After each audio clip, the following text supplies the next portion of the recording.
Hey guys, remember Mirror's Edge? This game came out in 2008, and seeing as I'm recording this video in 2014 right now, it absolutely just blows my mind how fast things are moving on. Like, that is a fucking 6-year gap in between this game came out and the time that I'm now recording this video, and I thought I'd sit down and play this because I really do have incredibly fond memories of Mirror's Edge. Like, I don't know, let's say if somebody came up to me and asked me for a list of games that I would recommend just for him or her to play to get a grasp on what the Generation 7, so the generation surrounding Xbox 360, PlayStation 3 and Wii was all about, I'd probably put Mirror's Edge on that list. Like, it's not the #1 game I put on there, and it's also not one of the best games I've played. Like, this is not a flawless game by any stretch of the imagination, but it's a really fun one, and a one that I just have incredibly fond memories of. Like, when this came out in 2008, I was still pretty young, and that was also back in the days where I would still go out and rent games over the weekend and play them. And this was one of them because, I mean, when reviews hit, people said it was kind of on the short side, and it absolutely is. And back in the days, I didn't really have the money to then afford a short game, so to say. And I just rented it and played through it on the weekend, and I had such a great time playing through it. I was constantly in awe just by how fun it was. It's so much fun to still go back and run through this game. There's so many nifty things you can do in terms of movement and stuff like that, and it's just really rewarding and replayable. And I'd like to talk a little bit about, I don't know, what I like about it. I guess I mentioned most of that already, but also I'd like to hear what you guys think about Mirror's Edge if you've played it yourself, because I mean, this is a somewhat recent game, right? Not like the other Remember videos that I've done so far, so Conquer and Castlevania Symphony of the Night. This is very much a, well, not current gen anymore, but it's still a pretty current game, right? And also let me know what you think about me covering games from this generation, because I think that's gonna mix things up pretty nicely. A few retro games, and then also a few rather recent games. I mean, 2008 is still pretty damn far away, or like, I don't even know. That doesn't really make too much sense saying far away in that circumstance, but do not mind me. I'm German like that sometimes. And yeah, I thought I'd play through the first chapter here. I think it is like the, I don't know, second level you get to play. Like, there's a tutorial and then some kind of prologue, a sequence kind of thing, and this is what they call the first chapter, and it's really one that I absolutely love, because one of the game's flaws is most certainly the way it kind of drops towards the end. Like, the beginning levels are very much you just running and having this amazing time, getting into a crazy flow and just nailing some really cool jumps and stuff like that. The later levels then kind of, I don't know, there's just some elements, I should probably watch out and not fall down here.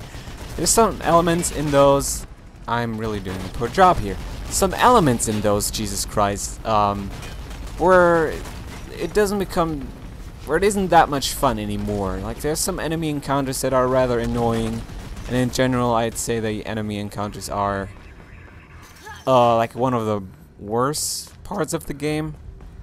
And there's other flaws here as well, but it's definitely a game I'd recommend to everybody that wants to have a good time, because it's such an innovative concept, right? I don't think there's any other game like this out there. I mean, there's a few like niche parkour games, I think. I haven't played any of them, but I don't think they are gonna live up to this, because the experience they give you here when it comes to just traversing the environment, the sense of speed is really, really cool, and I'm super looking forward to Mirror's Edge 2. They announced it at the last E3 actually, E3 2013.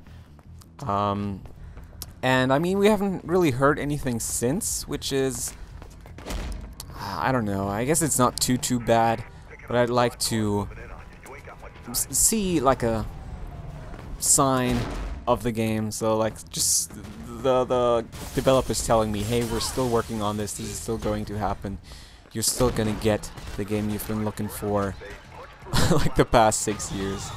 Because I don't know what it is about this game. I don't know if you have similar experiences with it. I mean, when I first played through it, blew my mind. Second time I played through it, maybe not as much, but it was still definitely a very enjoyable experience. Like, I think the second time I played through it, I had more of a sense for game design, and I did see a few flaws with it, but to me, just the concept of it is so neat. It's such a cool sandbox to run around in, to try stuff in, and it also does allow you to really adapt the gaming experience to yourself, like to your own style. So for example, if you don't want to shoot any guards, you absolutely can do that. There's, I don't think, there's no point in the game where you have to shoot a guy. That does make it pretty difficult at some points, but it's something I did and I had a lot of fun with. And then also you can turn off that redness, that indicator that and shows you where you need to go. I have always turned that off because I find it just to be more immersive to just run around and figure stuff out on your own. And I would recommend that you do that if you pick up the game yourself, if you haven't played it yet. And we're actually getting very close to the end here of this first chapter, and that's all I wanted to do basically for this episode. So yeah, basically to once again sum this whole thing up, let me know what you liked about Mirror's Edge, or how, just in general, your memories of this game, how you remember it, how you liked it, because it's really a cool game. I really appreciate what they did here. It's so unconventional and a fun concept that I'd like to see again.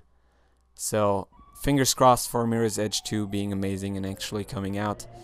And that basically concludes this video. So, as I said, let me know what you think. Also, let me know how you like seeing these more recent games. Like, of course, I'm gonna vary it up. I'm not only gonna do retro games. I'm also gonna do games like this. But let me know how you feel about that. How you enjoy seeing these more recent games on this series, because I mean, it's all about remembering shit, and I can also remember a game that's 6 years old, because 6 years, Jesus, that is substantial. I didn't even realize that until I started this recording session, or in fact until I googled that before starting this recording session. So yeah, if you enjoyed this video, make sure to leave a like and stuff like that. I'll be back with more Remember episodes. Hopefully you enjoyed this one, and yeah, I'll see you then, guys. Goodbye.